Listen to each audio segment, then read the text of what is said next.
weekend, the VFL broke a 51-year-old drought by beating South Australia in the State League clash. A key factor in that success was Victorian coach Gerald Fitzgerald, who of course is also the coach of North Ballarat, having taken that team to 2 successive grand finals. It's a great delight always to have him with us in the studio. Gerald, thank you so much for coming in, and congratulations, the trophy there to your right. It was a great trophy to bring home, Bev, and it's good to be in here to have a chat about it. It was a great day. Yeah, no, let's talk about it. I mean, just incredibly terrific to break that drought, and the South Australians, I guess, over the years have become a little cocky, thinking that it was theirs for the taking. Well, they've traditionally been the best side at this level of footy, Bev, and I know as a club coach, and I know speaking to many other coaches in the competition, we've always found it a bit frustrating because we lose some of our good young players who go across and play in the SANFL, because we believe our own competition is very, very healthy, particularly since the year 2000. And to be able to actually go over there and beat them so emphatically, it made a great statement for the quality of the competition, which we are all happy to be involved in. Take me through the process, because as we all know, you sit down as coach of a group of boys who really play with different teams every week, and you've got to really try and gel them together as a side to make them work together as a team. What was your approach? Well, along those lines, Bev, we knew that we could pick a pretty good side. And in the end, that wasn't going to be the hardest thing, because who we took, there could always be some argument that there's other players who were good enough to play. And to be able to get the best players assembled wasn't really the most challenging thing. The most challenging thing that we made a decision about was to try and get them to play as a team, but for one game. And I can remember saying to the players during our chats about the set plays and things, that I said, well, we need to embrace this, because we've got to have a great sense of team and have a purpose where we want to play with a common cause, as you do each weekend in your normal games. But to be able to bring that together quickly was our greatest challenge. And I think the way that we played reflected a terrific team approach, and that's what was most pleasing. And it is pleasing there, we see the boys all together at the end with the trophy. And yeah, it was a great moment. I guess a real sense there that they did belong together and they had done a lot to deserve it. Interesting too, because although a lot of people would say Victorians were in control for much of the match, there were times then where perhaps that initial message to them got lost and they lost their way just a little bit. Yes, our indicators in the second quarter weren't good. The first quarter, our stoppages were very good, our zone for the kick-ins and our kick-ins, and our work rate was pleasing for that particular team's mission. But the second quarter was not good, and the scoreboard, because we didn't get the processes right, the scoreboard was a bit nasty there right on half-time. And I remember the boys coming in a little bit dejected because the opposition had got back into the game.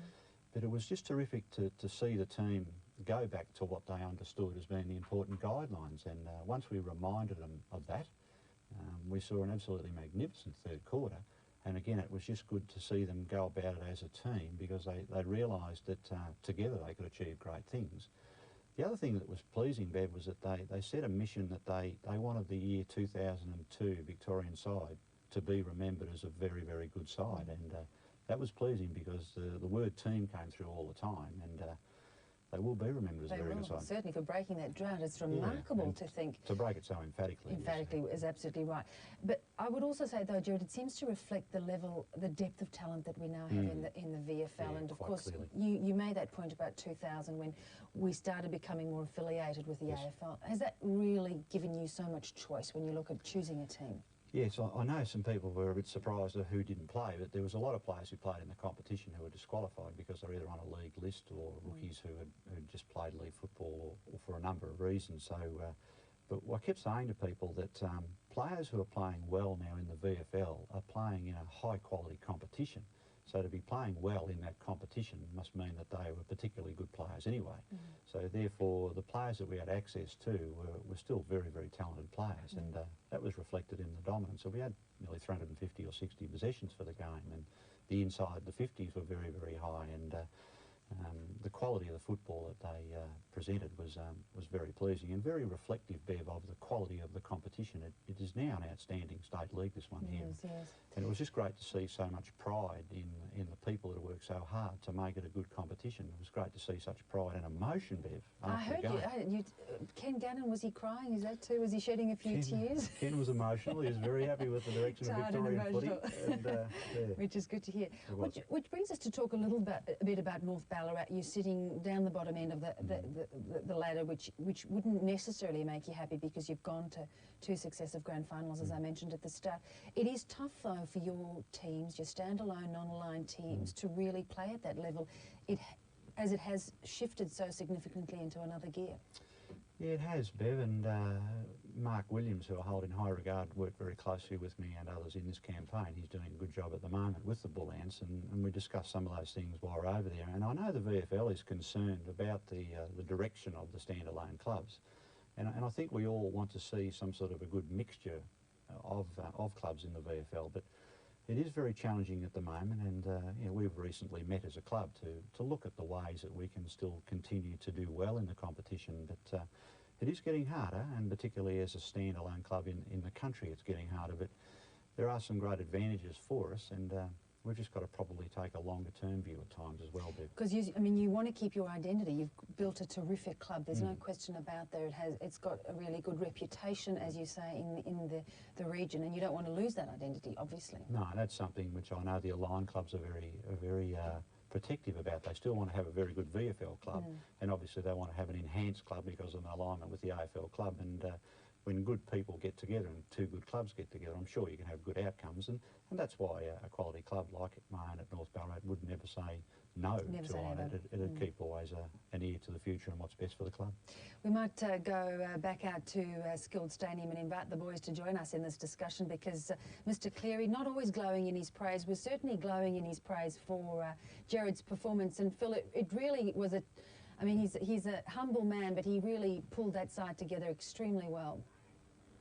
Well, I think I said it inside footy, Beverly. I went down on the Wednesday night and I saw Gerald with the whiteboard, and I just had a feeling then that everything was on track. There'd been some doubts about the way the side had performed. So, Gerald, I think it was a remarkable performance, the way you brought them together. So, first-class coaching to you. As one coach who coached the VFA undefeated too, so we're in that special club. But I want to say to you this, Gerald. Couldn't resist getting that in. Gerald, I wanted to ask you this. What about your own aspirations as a coach? I just mentioned in the paper that you're good enough to go and take an assistant position. What do you want to do with yourself? Oh, no, I appreciated your good remarks, Phil, and certainly obviously as a professional football coach, to get an opportunity to coach the best in the state was a magnificent opportunity and a great honour, and I'd like to take my coaching as far as I possibly could, Phil, and I have had some opportunities in the last few years, and hopefully if I keep doing well enough, an opportunity will present. Sure. Does that mean at AFL level, an assistant coach with an AFL club?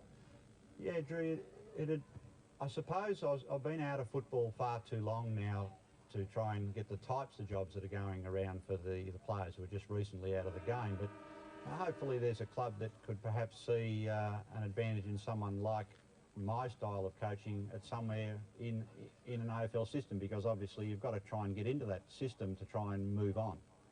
You know, I think it's for those of us who see you at close quarters really realise the value that you would have, and I guess other than sending out your CV, I mean, the sort of work you're doing is really proving that, you know, at this level that you really could go into an AFL side. Well, it's just my own club. We've got to try and develop players to the best of their ability, Bev, and work with them both on and off the field to try and get the best results for their football career. And I'm sure that there would be similar values at quite a few of the AFL clubs. Gerald, thank you again for coming in. Congratulations. Are you going to be sleeping next to it for a while? A lot of people are surprised that I've still got it. I lose a few things, Bev, but this was in good hands. Yeah, it's great to see it back in Victoria. Now we're going to